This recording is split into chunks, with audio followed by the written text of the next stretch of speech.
In a tranquil valley, nestled among the gentle slopes of ancient mountains, lived a young woodcutter. His life was one of humble toil, far from the luxuries of the world. Yet his heart brimmed with a kindness that shone brighter than any jewel. Day after day, he would venture into the deep woods, his trusty iron axe, his only companion, to gather firewood for his meager living. Though poverty was a constant shadow, his spirit remained untainted, fueled by an unwavering dedication to honesty and hard work. He found solace in the rustling leaves and the crisp mountain air, a silent testament to his pure-hearted existence. With the sun climbing higher, the woodcutter made his way deeper into the forest.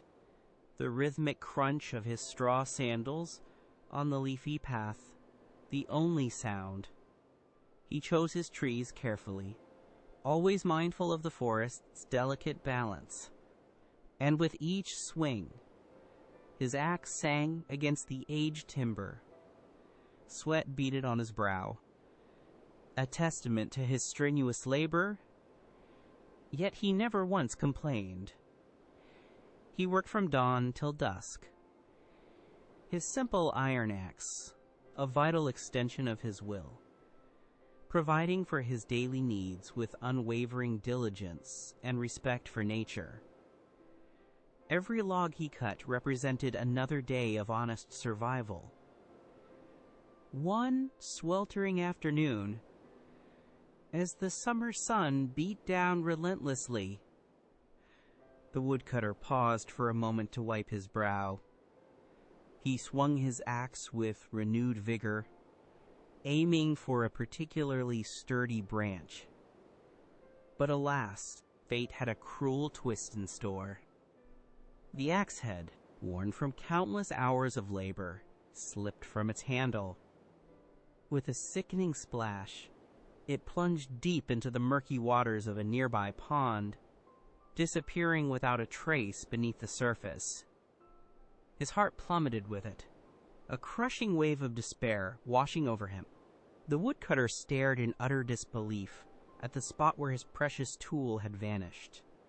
His entire livelihood, his means of survival, had just been swallowed by the depths of the pond.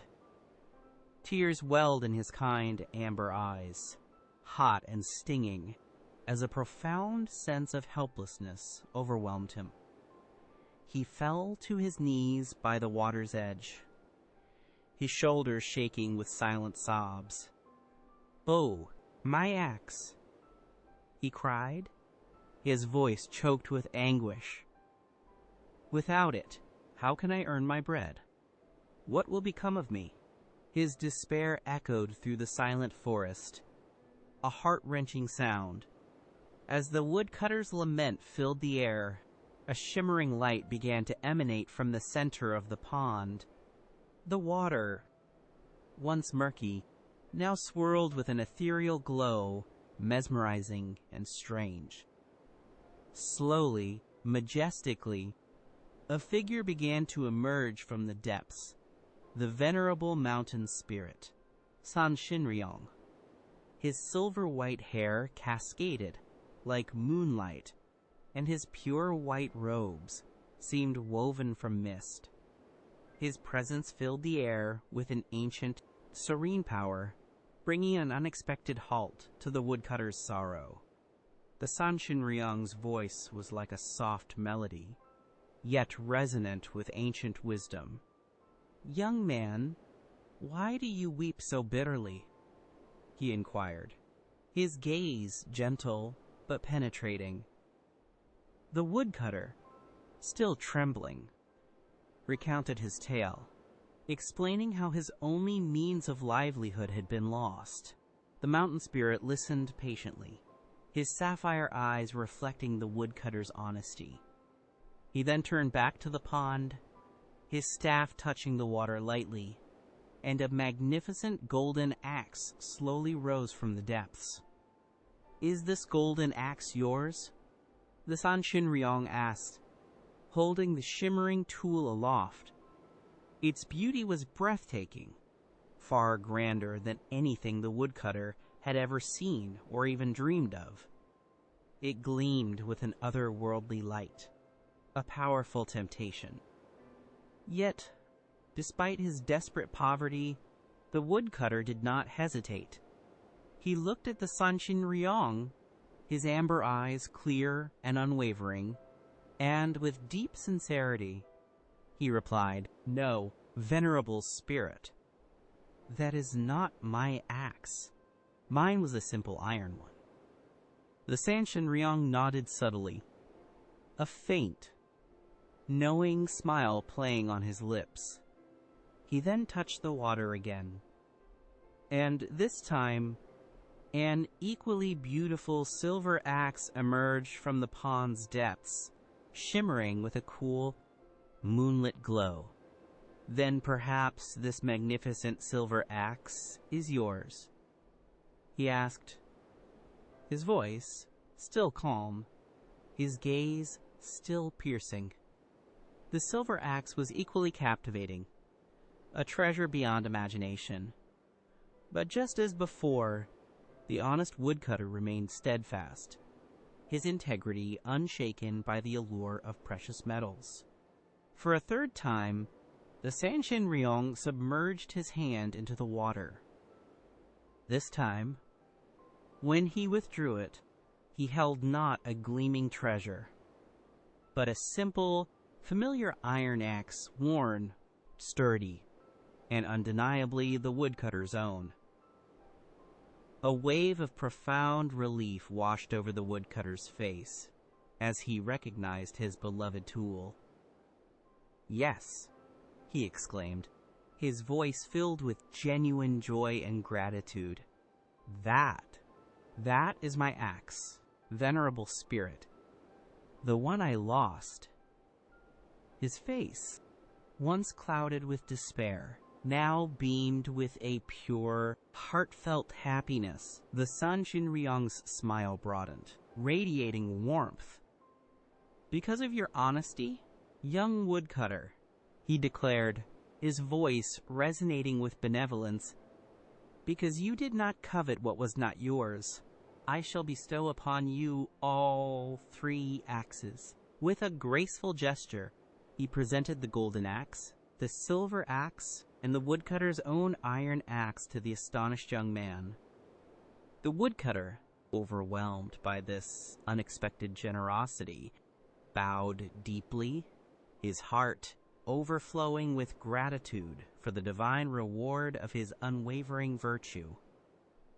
Clutching his 3 miraculous axes, the woodcutter hurried back to his village, his steps light and joyous.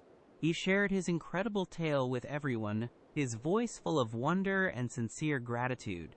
The villagers, at first skeptical, gasped in amazement as they saw the gleaming golden and silver axes with their own eyes. The story of the honest woodcutter and the benevolent mountain spirit spread like wildfire, becoming the talk of every household, a beacon of virtue in their simple lives.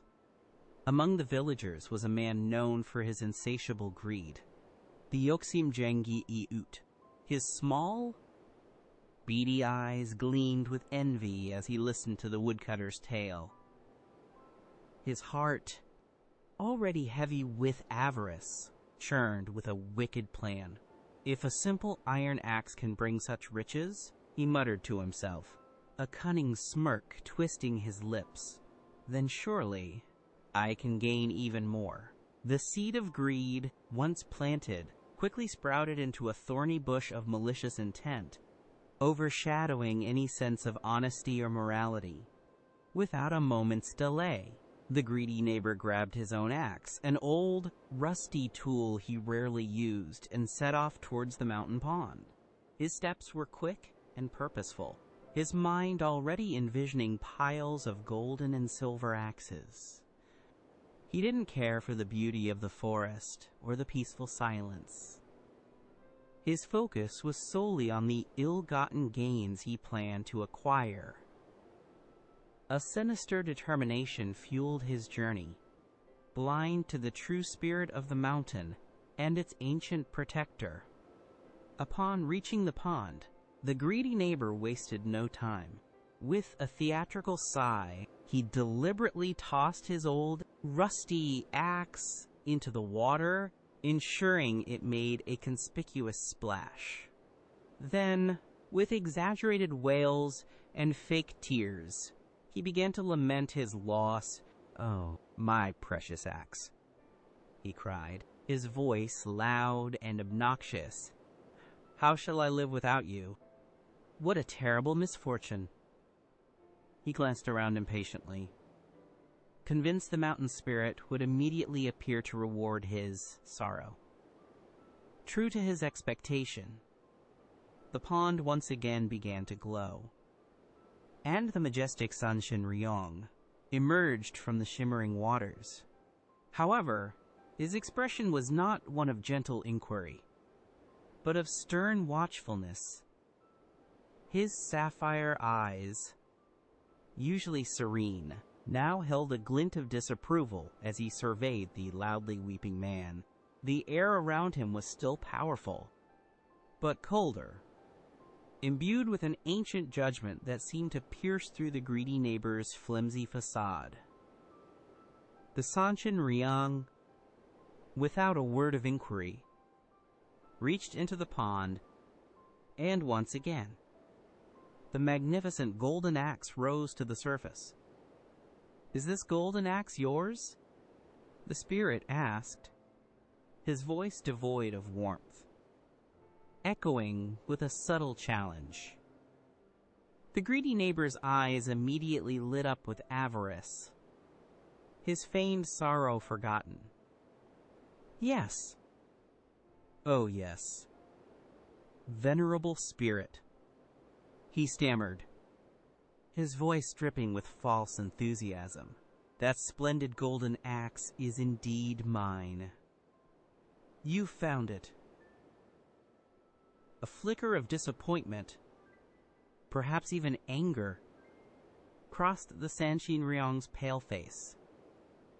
Yet, he said nothing. He simply reached into the water once more, and this time, the gleaming silver axe appeared. "And this silver axe, is this yours as well?" he pressed, his voice now colder than the mountain mist. The greedy neighbor, emboldened by his perceived success, immediately snatched at the opportunity.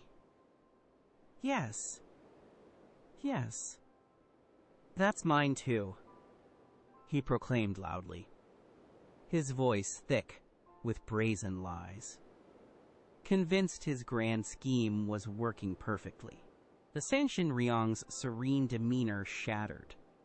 His sapphire eyes blazed with a fierce, righteous anger, and the air around him crackled with unseen energy. His voice, once a gentle melody, now boomed like thunder through the silent forest, shaking the very trees. "You impudent fool," he roared, his voice laced with indignation. "Because of your dishonesty and insatiable greed, you shall receive nothing. Neither the golden axe, nor the silver, nor even your own rusty iron axe." With a final, furious glare, the Sanshinryeong vanished back into the depths of the pond, the water swirling angrily before settling back into its dark, still state. The golden and silver axes disappeared with him, leaving behind nothing but silence, and the stunned, shaking, greedy neighbor. He frantically searched the water, hoping to at least find his own rusty axe. But it too was gone, swallowed by the vengeful pond. His grand scheme had backfired spectacularly, leaving him with nothing but bitter regret and the emptiness of his own avarice. And so, The greedy neighbor returned to the village, poorer than before, having learned a harsh, unforgettable lesson. The honest woodcutter, through his virtue, flourished, proving that true wealth lies not in gold or silver, but in the purity of one's heart. This ancient tale, passed down through generations, reminds us that honesty is indeed the best policy, and that greed, no matter how cunning, will always lead to ruin. It is a timeless truth, shining as brightly as the golden axe itself, yet accessible to all who choose the path of integrity.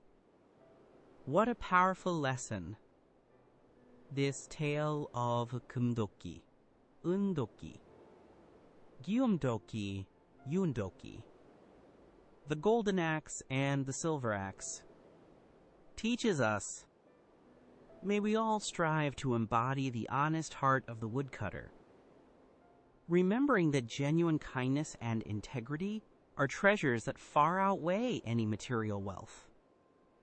If this timeless story touched your heart, please give us a thumbs up.